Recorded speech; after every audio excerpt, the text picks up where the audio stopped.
करीबन 5 घंटे के सफर के बाद बस औरंगाबाद पहुंची। दिल्ली जाने वाली गाड़ी की आमद में करीबन 1 घंटा बाकी था। मैंने जानबूझकर मित्रा का टिकट लिया और गाड़ी के इंतजार में एक खाली और अंधेरी जगह पर बैठ गया। गाड़ी सही वक्त पर आ गई और मैंने एक खाली सीट पर कब्जा जमा लिया। उस वक्त मैं बिल्कुल खाली ज़हन था। बस एक ही धुन दिलो दिमाग का अहाता किए हुए थी कि ये फाइलें जल्द अज जल्द पाकिस्तान पहुंच जाएं। एक बात की वजाहत यहाँ जरूरी समझता हूँ। मेरा महकमा दुश्मन मुल्क में इंतहाई गहराई बल्कि आखिरी कोने तक जाकर काम करता है, जबकि बॉर्डर पर तैनात डिविजन्स के FIU बॉर्डर के दूसरी तरफ दुश्मन के मुताल्लिक मालूमात हासिल करने की कोशिश करते हैं। इन फाइलों के जरिए जहाँ तक दुश्मन की आर्म डिवीजन और 10 इंडिपेंडेंट ब्रिगेड का ताल्लुक है, उनकी रेजिमेंटों की ट्रेनिंग, किन नए टैंकों की किन रेजिमेंटों को सप्लाई के मुताल्लिक 1971 की जंग के बाद हर बात रोज़े रोशन की तरह अयां हो गई थी और हमारे FIU का काम बहुत सहल हो गया था। जूं गाड़ी दिल्ली की तरफ बढ़ती जा रही थी, मैं नॉर्मल होता गया। मैं डेंजर जोन से बाहर आ गया था। अगरचे पूरा भारत ही मेरे लिए डेंजर जोन था, लेकिन अहमदनगर से इतनी अहम मालूमात और क्लासिफाइड फाइल्स के साथ खैरियत से निकल आना बिल्कुल सांप के बिल से बखैर आफियत निकल आने के मुतरादिफ था। रवानगी के वक्त से लेकर अब तक तकरीबन 24 घंटे से ज्यादा हो चुके थे और सुबह शादी का वक्त था जब गाड़ी दिल्ली पहुंची। मैंने टैक्सी ली और सीधा लोधी होटल जाकर अपने कमरे में दिन चढ़े तक सोया रहा। फिर नाश्ता वगैरह करके कॉरोनेशन होटल फोन किया। ट्रांसमीटर वाले साथी को शाम के 4 बजे कनॉट प्लेस के एक रेस्टोरेंट में मिलने का कहा। बाकी साथियों की खैरियत इसलिए फोन पर न पूछी कि होटल में वो अजनबियों की सूरत में ठहरे हुए थे। सिर्फ ये पूछा कि और ठीक हैं, और उसने कहा हाँ। मुझे अशोक का बार बार ख्याल आता कि अपनी कितनी मजबूरी के बायस उसने इतना बड़ा खतरा मोल लिया। अगर उसके अफसरान को उसकी इस हरकत का पता चल गया तो उसका क्या हशर होगा। इस ख्याल के साथ ही सुकूत ढाका, भारतीय फौज और मुक्ति बाहिनी का बेगुनाह मगरबी पाकिस्तानी शहरियों और फौजियों के साथ बर्बरियत की इंतहा से भी ज्यादा मजालिम के मनाजिर एक तेज फिल्म की तरह मेरे दिमाग में घूम गए। वो लाखों जख्म जो हमारे दिलों और रूहों पर लग चुके थे, उनमें से मैंने सिर्फ एक पर मरहम रखी थी। और साथ ही मुझे ये मकूला भी याद आ गया कि जंग और मोहब्बत में हर चीज जायज है। हमारी एजेंसी का एक मकूला था कि हम ज़माने अमन में जंग करते हैं और जंग के दौरान अपनी की हुई जंग के नताइज देखते हैं, और मैं तो उस वक्त हालते जंग में था। शाम को जब मैं रेस्टोरेंट पहुंचा तो ट्रांसमीटर वाला साथी पहले से मौजूद था।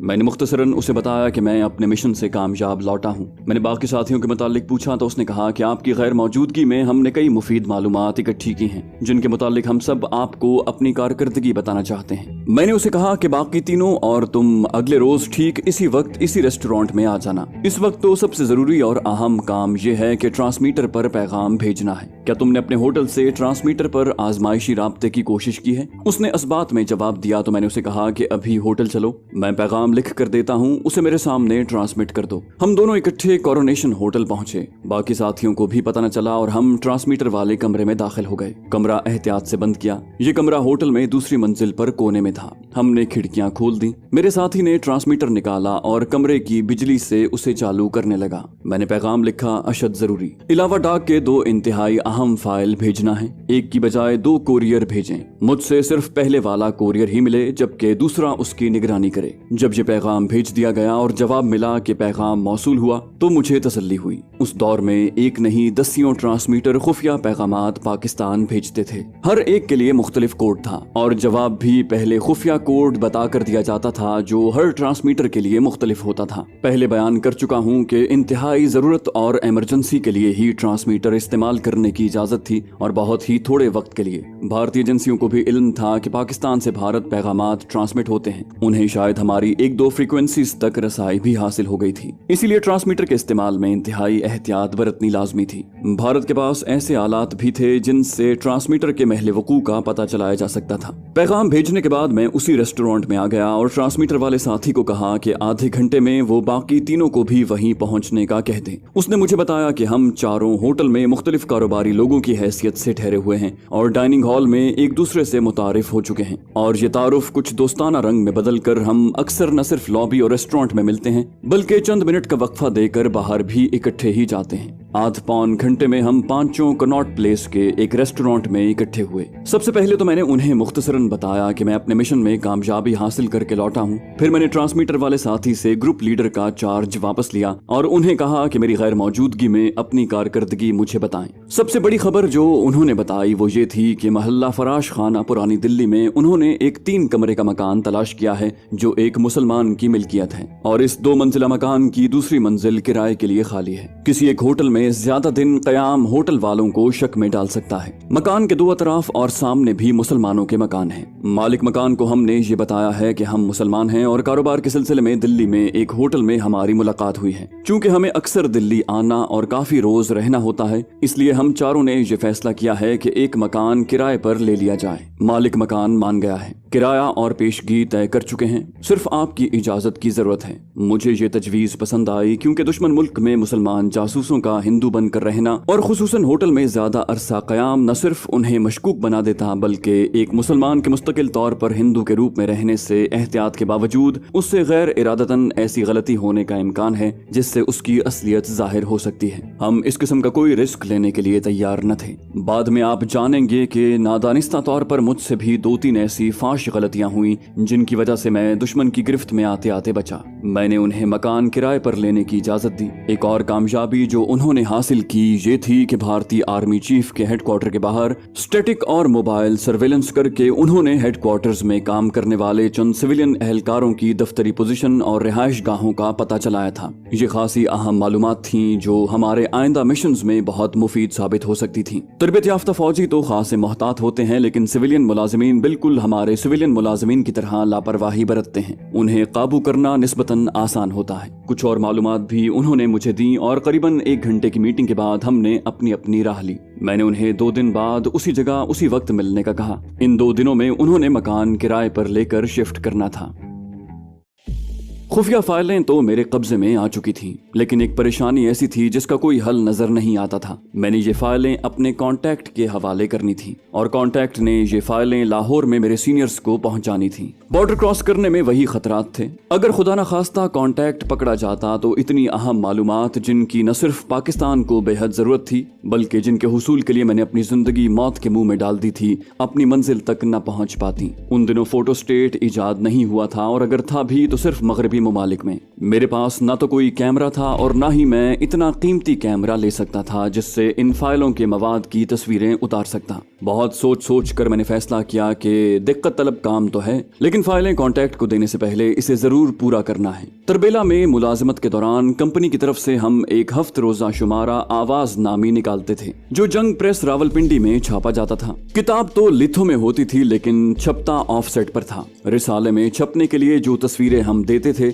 उन्हें फोटो फिल्म पर मुंतकिल किया जाता था। फोटो फिल्म बिल्कुल नेगेटिव की तरह होता है जिसके आर पार देखा जा सकता है, लेकिन उस पर तस्वीर पॉजिटिव होती है और वही फोटो फिल्म छपाई के लिए इस्तेमाल होता है। अब मुझे किसी ऐसे अखबार या रिसाले की तलाश थी जो दिल्ली से फोटो ऑफसेट पर छपता हो। मैंने एक बुक स्टॉल पर जाकर रिसाले और अखबार देखने शुरू किए। बिलाखिर एक मशहूर फिल्मी माहनामा ऐसा मिला जो ऑफसेट पर छपता था। उस रिसाले का एड्रेस भी मैंने नोट कर लिया और आसिफ अली रोड पर उसके दफ्तर जा पहुंचा। बजाय मालिकान और चीफ एडिटर से मिलने के मैं एक चपरासी के जरिए कातिबों के कमरे में गया और एक कातिब से जो शक्ल से मुसलमान लगता था फोटो फिल्म बनाने वाले का पूछा। उसने उसका नाम और पता बता दिया। ये दफ्तर का मुलाजिम न था बल्कि उसकी अपनी दुकान और अपने आलात थे और मुख्तलिफ रिसालों और अखबारात के लिए फोटो फिल्म बनाता था। मैं उसके पास पहुंचा और अर्जेंट फोटो फिल्म बनाने की बात की। मेरी दोनों फाइलों में 200 से ज्यादा सफात थे। मैंने उसे साइज बताया तो उसने कहा कि बजाय फुल साइज के आप पोस्ट कार्ड साइज में बनवा लें तो लागत भी कम आएगी और वक्त भी निस्बतन कम सर्फ होगा।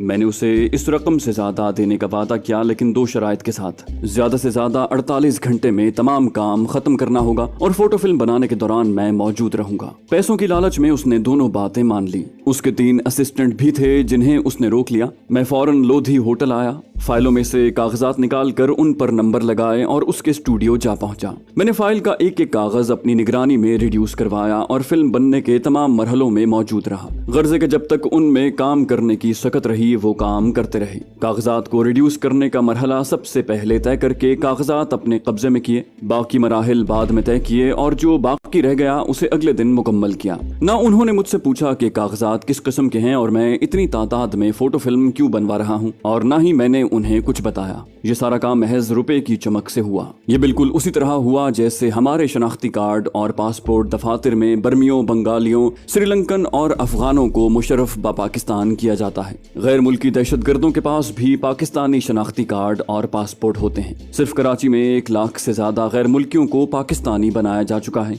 सऊदी अरब में मनशियात ले जाने वाले जो पकड़े गए हैं और जिनके सर कलम किए गए हैं, उन सब के पास पाकिस्तानी पासपोर्ट थे, जबकि दर हकीकत वो पाकिस्तानी बाशिंदे नहीं थे। सिर्फ पैसे की चमक के जोर पर उन्होंने पाकिस्तानी पासपोर्ट बनवा लिए थे। मैंने तमाम फोटो फिल्म तरतीबवार एक डिब्बे में रख कर महफूज कर लिए और फाइलों के कागजात को भी दोबारा तरतीब देकर फाइल कर दिया, और दोनों फाइलों को प्लास्टिक में इस तरह बांध दिया कि पानी में गिरने से वो खराब ना हो जाएं। मुकम्मल वाटर प्रूफिंग के बाद मैंने उन्हें जूट के एक थैले में रख कर सी दिया। अब मैं मुतमईन था कि अव्वल तो इंशाअल्लाह ये फाइलें बाहिफाजत मेरे सीनियर्स तक पहुंच जाएंगी, और अगर खुदा न खास्ता ना पहुंच सकी तो इनकी फोटो फिल्म मेरे पास मौजूद है, जो मैं किसी और जरिए से पाकिस्तान पहुंचाने का इंतजाम कर लूंगा। मैंने खुफिया रोशनाई से अहमदनगर में मिशन की कामयाबी और मजीद मालूमात तहरीर की। वक्त मुकर्रा पर मेरे साथी उसी रेस्टोरेंट में मुझे मिले। वो मकान में शिफ्ट हो चुके थे। कुछ फर्नीचर उन्हें मालिक मकान ने दिया था और कुछ उन्होंने खरीद लिया था। मैंने अपनी डाक में अखराजात की तफसील लिख दी।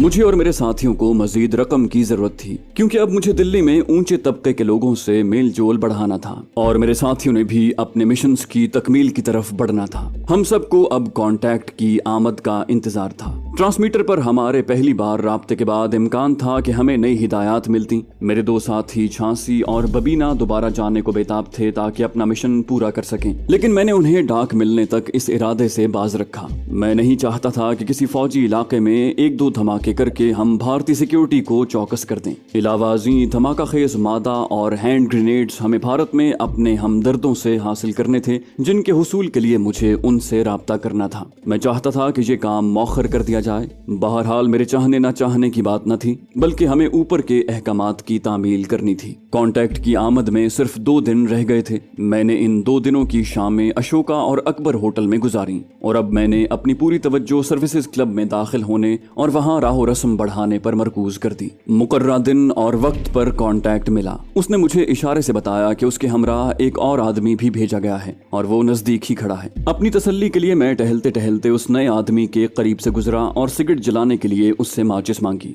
जवाबन उसने कहा कि माचिस तो लीजिए, लेकिन एक सिगरेट मुझे भी दीजिए। ये हमारा नए आदमी के लिए मुस्तकिल कोड था। सही जवाब मिलने पर मैंने उसे सिगरेट दिया और अपना सिगरेट सुलगा कर टहलते टहलते वापस आ गया। कॉन्टैक्ट वहीं था। मैंने अपने एक साथी को इशारा किया जो मुझसे कुछ फासले पर खड़ा था। वो मेरे सामने से गुजरकर दूसरी जानिब जा खड़ा हुआ, जहां से कॉन्टैक्ट उसे नहीं देख सकता था। डाक उसके पास थी। मैंने कॉन्टैक्ट से अपनी डाक ली और उसे कहा उस जानिब चले जिधर मेरा साथी था। पीछे पीछे मैं भी चल पड़ा। उधर कॉन्टैक्ट का साथी भी फासला रख कर उसके पीछे पीछे चल पड़ा। मैंने अपने साथी के पास से गुजरते हुए डाक उसे थमाई और भेजने वाली डाक का पैकेट उससे ले लिया। मेरा साथी फौरन वहां से अपने घर की तरफ रवाना हो गया और डाक का पैकेट लिए मैं कॉन्टैक्ट के पास पहुंच गया। किसी की नजरों में आए बगैर मैंने पैकेट उसके हवाले किया। इससे पहले मैं कॉन्टैक्ट को अगली मुलाकात के लिए नई जगह, दिन और वक्त का बता चुका था। पैकेट लेकर कॉन्टैक्ट फौरी वहां से चल पड़ा। मैंने देखा कि उसका हमराही कुछ फासला देकर उसके पीछे जा रहा था। मैं दिल्ली की गुंजान आबादी में कॉन्टैक्ट से सीधे तौर पर मिल सकता था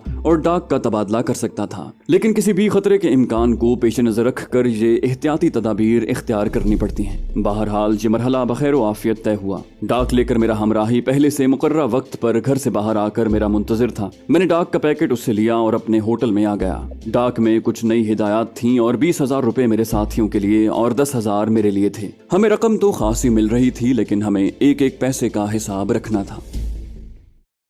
गालिबन ये हफ्ते की शाम थी जब अशोका होटल में एक तफरीही प्रोग्राम तरतीब दिया गया, जिसमें डांस फ्लोर भी था। इस प्रोग्राम में दाखिला टिकट पर था। मैंने टिकट लेना चाहा तो मालूम हुआ कि सिर्फ जोड़े को दाखिले की इजाजत है। मुझे खातून साथी की जरूरत थी जो अशोका की लॉबी में पूरी हो गई। ऊंची सोसाइटी में दाखिल होने की ख्वाहिशमंद गरीब घरानों की खूबसूरत लड़कियां इन 5 स्टार होटलों की लॉबी में अक्सर शाम को बैठी मिल जाती हैं। वो ऐसे लोगों की तलाश में आती हैं जो उनकी शाम का खर्च उठा सके। मैंने ऐसी ही एक लड़की को दावत दी जिसे वो फौरन ही मान गई। मैंने टिकट लिया, हॉल में दाखिल हुए और एक टेबल पर कब्जा जमा लिया। आहिस्ता आहिस्ता मुख्तलिफ जोड़े हॉल में दाखिल हो रहे थे। कुछ देर के बाद फ्लोर पर डांस शुरू हो गया। अकबर होटल में 2-3 बार देखा हुआ एक जोड़ा भी वहाँ मौजूद था। शौहर बूढ़ा और बीवी जवान, मैं नोशी में मसरूफ थे। मैंने अपनी साथी लड़की को डांस की दावत दी। वो तैयार हो गई और हम फ्लोर पर आ गए। स्क्वायर डांस के लिए शुरू हुई ऑर्केस्ट्रा की धुन तेज होती गई और बिलाखिर उस दौर के मशहूर तरीन रॉक एंड रोल पर खत्म हुई।